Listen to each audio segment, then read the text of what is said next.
बिस्मिल्लाहिर्रहमानिर्रहीम।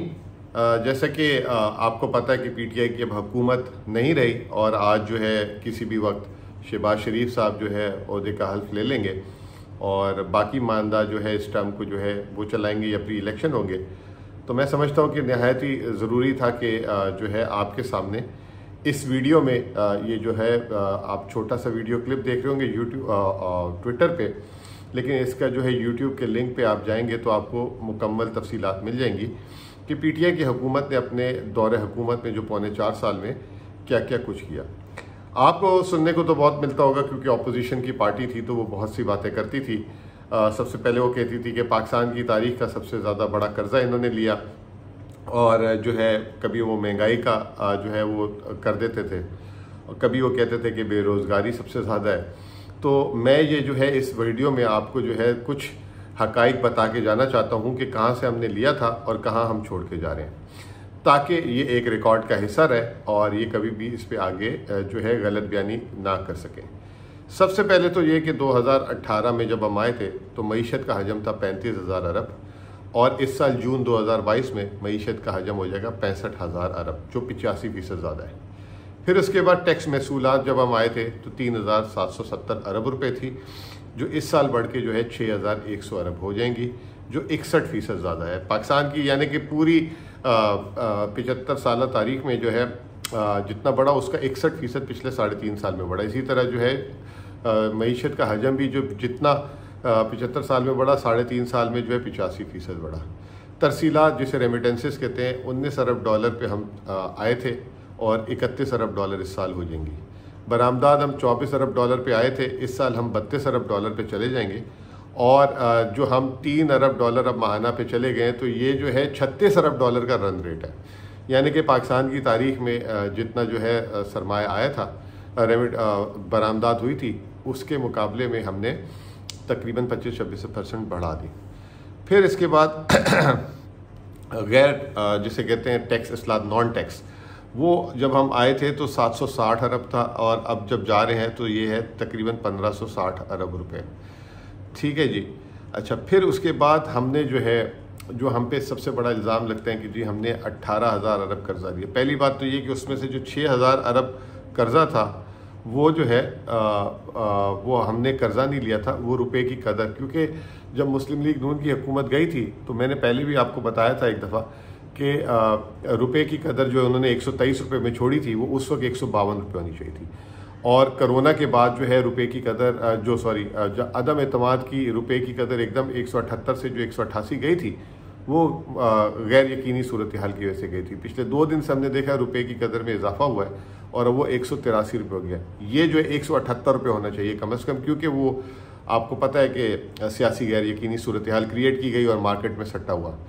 तो बहरहाल 6,000 अरब रुपए जो है हमने कर्जा नहीं लिया था, वो कर्जे की मिकदार रुपए की कीमत की वजह से बढ़ी। मैं मिसाल आपको दे देता हूँ ताकि समझ आ जाए। अगर मैंने आपसे $100 लिया है, 2018 में लिया था उधार, तो वो मैंने आपके 12,300 रुपये उधार देने थे। अगर वो आज भी मैंने नहीं चुकाया तो डॉलर ही में वापस करने अगर, और $100 ही मेरे पे कर्जा है, तो अब मैंने आपको 18,500 रुपये देने। तो इसकी वजह से 6,000 अरब रुपये का कर्जा बढ़ा। बाकी 9,500 अरब रुपये हमने जो है उसमें सूद की अदायगी की, यानी कि 18,000 अरब में से 9,500 अरब, 1,000 अरब के हमने स्टेट बैंक के ज़खायर पढ़ाए। फिर हमने कर्जा क्या लिया? आप तो ये कहेंगे आपने तो कर्जा ही नहीं लिया। जी लिया हमने कर्जा, खालिस कर्जा जो हमने लिया वो 5,000 अरब रुपये लिया, जिसमें से भी सूबों को इजाफी 2,000 अरब रुपये जो 2018 की औसत से मिलते थे उसमें वापस कर दिया। तो हमने जो खालिस कर्जा 4 साल की कलील अरसे में लिया वो सिर्फ 3,000 अरब रुपये लिया, जो पाकिस्तान की तारीख का सबसे कम है। और जो शरह नमू के तनासुब से असल में कर्जे को देखा जाता है वो है इस वक्त 65%। जब हम आए थे तो उस वक्त 66% था। तो इससे आप अंदाज़ा लगा लें कि हमने कितना कंट्रोल किया। फिर अब इसके बाद जो सबसे ज़्यादा इंपॉर्टेंट चीज़ ये है कि हमने 55 लाख नौकरियां जो है 3 साल में क्रिएट की, यानी 18,40,000 के हिसाब से पाकिस्तान की तारीख में सबसे ज़्यादा नौकरियां हमने क्रिएट की।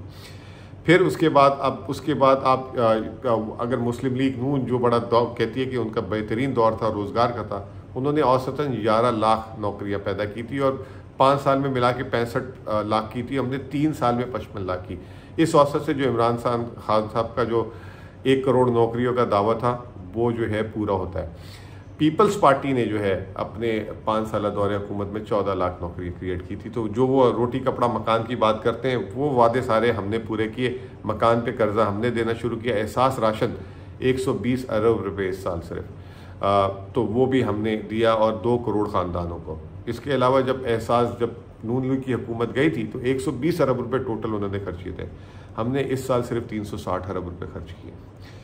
फिर जो है अभी आलमी बैंक का जो है एक और वो आया कि पाकिस्तान में पूरे एशिया के वस्त में जो है, एशिया जितने पड़ोसी ममालिक है, सबसे कम बेरोज़गारी 4% पाकिस्तान में है। फिर उसके बाद जो एक और जो है वो आया कि पाकिस्तान में गुर्बत की शरह भी पाकिस्तान में एशिया में सबसे कम है। 4.8% आबादी पाकिस्तान की गुर्बत के नीचे है।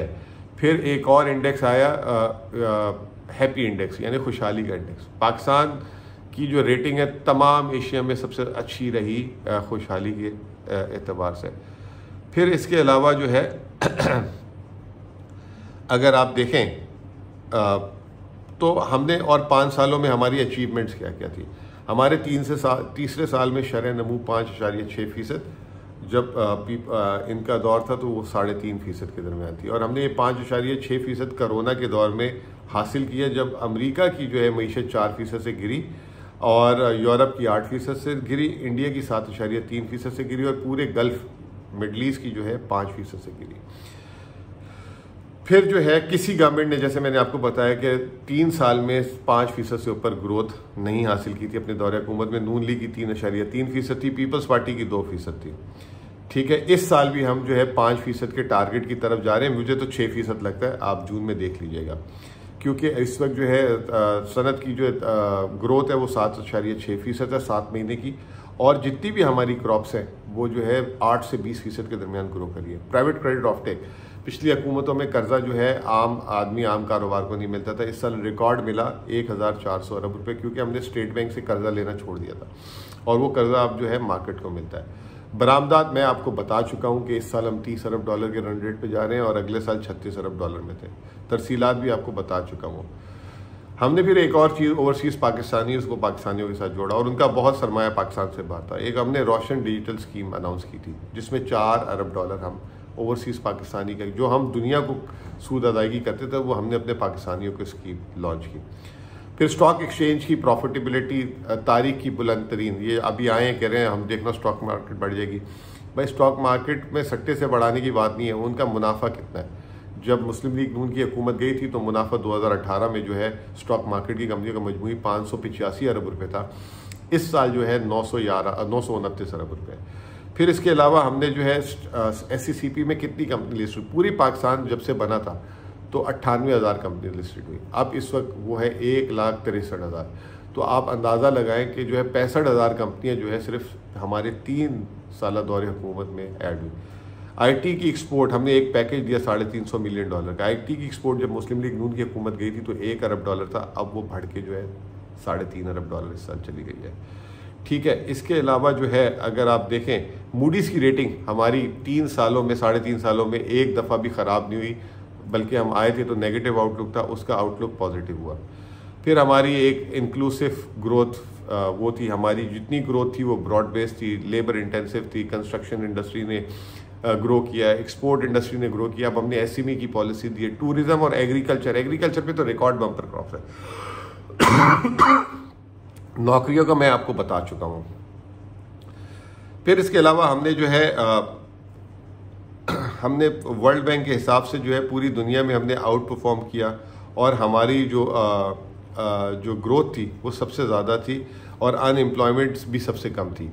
फिर हमने एनर्जी सेक्टर में बहुत बड़े रिफॉर्म किए। 806 अरब रुपए जो मुस्लिम लीग नून जो है पब्लिक वो जो छोड़ के गई थी, जो गैर अदा कर्जा, वो हमने अपने मकामी कर्जे में उतारा। फिर हमने इसके अलावा 53 IPP से MOU करके 836 अरब रुपये रीनेगोशिएट किए, यानी कि पिछली हुकूमत ने यानी कि जो महंगे एग्रीमेंट किए थे उसको वापस से कम करवाया उनसे। अगले 20 साल में हम 836 अरब रुपये हो जाएंगे। हमने 3 से 4 जो है इनएफिशिएंट प्लांट्स को बंद किया। फिर एक वीकॉक बिल, अभी गैस का आपको पता है बहुत बड़ा बुरान था। गैस के बुरान को हमने निपटने के लिए पिछली हुकूमत ने LNG तो मंगा ली थी, लेकिन LNG की कीमत वसूल नहीं करी थी, जिससे गर्दिशी करने पड़े थे। अभी हमने वो पास करवाया। 5 डैम्स जो है इस वक्त कंस्ट्रक्शन शुरू हो गई। 1970 के बाद पहली दफ़ा ऐसा हो रहा है, और हमने पिछले सालों में देखा महंगे बिजली घर लगते थे, ठीक है ना। फिर उसके बाद हमने क्या क्या बड़े मसले हल किए। करके का जो मसला था, बिजली जो रेंटल, आपको याद भी होगा, रेंटल पावर, 1.2 अरब डॉलर इमरान खान ने डायरेक्ट बात की और उसको ख़त्म करवाया। रिकॉर्डिक 11 अरब डॉलर का जुर्माना था, उसको ख़त्म करा दिया अल्हम्दुलिल्लाह। पिछले हफ्ते 1 अरब डॉलर उसकी अदायगी भी हमने सेटलमेंट में कर दी। फिर इसके अलावा फाइनेंशियल टास्क फोर्स जो FATF ब्लैक लिस्ट में थे, 26 निकात में जो है हमने 27 में से अमल कर लिया। अब एक निकात रह गया, वो भी हम किसी भी वक्त अब ब्लैक लिस्ट से निकल जाएंगे और ग्रे लिस्ट से निकल जाएंगे। तो ये पिछली हुकूमत हमें दे के गई थी। फिर उसके अलावा IMF ने कहा कि कोविड दुनिया का सबसे बड़ा क्राइसिस है 1930 के बाद, और पाकिस्तान ने उसको सबसे बेहतरीन हल किया। IMF, WHO और इसके अलावा इकोनॉमिस्ट का जो नॉर्मलिटी इंडेक्स है, उसने पाकिस्तान की तारीफ़ें की। कभी पाकिस्तान की तारीफ़ें इतनी आलमी जरीदों से नहीं आई। फिर वर्ल्ड बैंक के जो चीफ इकोनॉमिस्ट है, उसने जो है उस कोविड हैंडलिंग की तारीफ़ की। बिल गेट्स ने तारीफ़ की, ठीक है ना। 80% आबादी को जो है 2 डोजेस फ्री में, पाकिस्तान में कभी कोई चीज़ फ्री में नहीं मिली, ख़ास तौर पे मेडिकल की, वो फ्री में लगाई। हुकूमत ने 3 अरब डॉलर से ज़्यादा उस पर वैक्सीन्स पे खर्च किया, ठीक है। फिर इसके अलावा जब कोरोना था तो रिकॉर्ड हमने फिजिकल स्टिमुलस दिया था, 2.5 ट्रिलियन का, 6% ऑफ द GDP। कभी ज़िंदगी में ये हुकूमत, अगर ये खुदा न खासा होती तो पाकिस्तान आज इस हालत में ना होता जिस हालत में हम हैं। 15 मिलियन, 1.5 करोड़ आबादी को कोरोना के दरमियान हमने जो है 12,000 रुपये के हिसाब से पैसे दिए थे, ठीक है। SMEs को जो है बिजली के बिल के लिए 3 महीनों के लिए हमने उनका बिल फ्री कर दिया था, जो 50 अरब रुपए की पैकेज था। यूटिलिटी स्टोर में हमने अलग सब्सिडी दी थी। कंस्ट्रक्शन पैकेज, 300 अरब रुपए की स्पेंडिंग सिर्फ लो हाउसिंग में हुई, ठीक है। इसके अलावा हमने 1.6 मिलियन यानी 16 लाख लोगों के लोन डेफर कर दिए थे कोरोना के दरमियान, जो 700 अरब रुपये, 650 अरब थे। फिर उसके बाद रोज़गार स्कीम दी थी, उस वक्त कोरोना में बेरोज़गार ना हो जाए लोग, 1.7 मिलियन लोग, उससे जो हमने रोज़गार, 17 लाख लोगों का रोज़गार बचा। फिर स्टेट बैंक ने कारखाने लगाने के लिए एक टफ स्कीम दी, जिसमें 435 अरब रुपये खर्च हुए।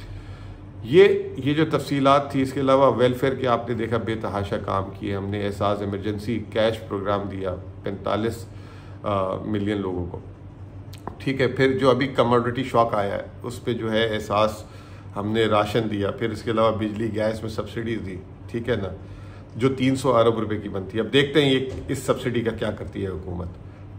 तो ये तमाम चीज़ें जो हैं, इसके अलावा बहुत सारी चीज़ें, क्योंकि वीडियो लंबी हो रही है, मैं आपको बता सकता था और आपको इन्फॉर्म भी करता रहूँगा, लेकिन मैंने कहा क्योंकि ये नई हुकूमत अपनी इब्तिदा कर रही है तो ये आपको चीज़ें पता होनी चाहिए। बहुत बहुत शुक्रिया।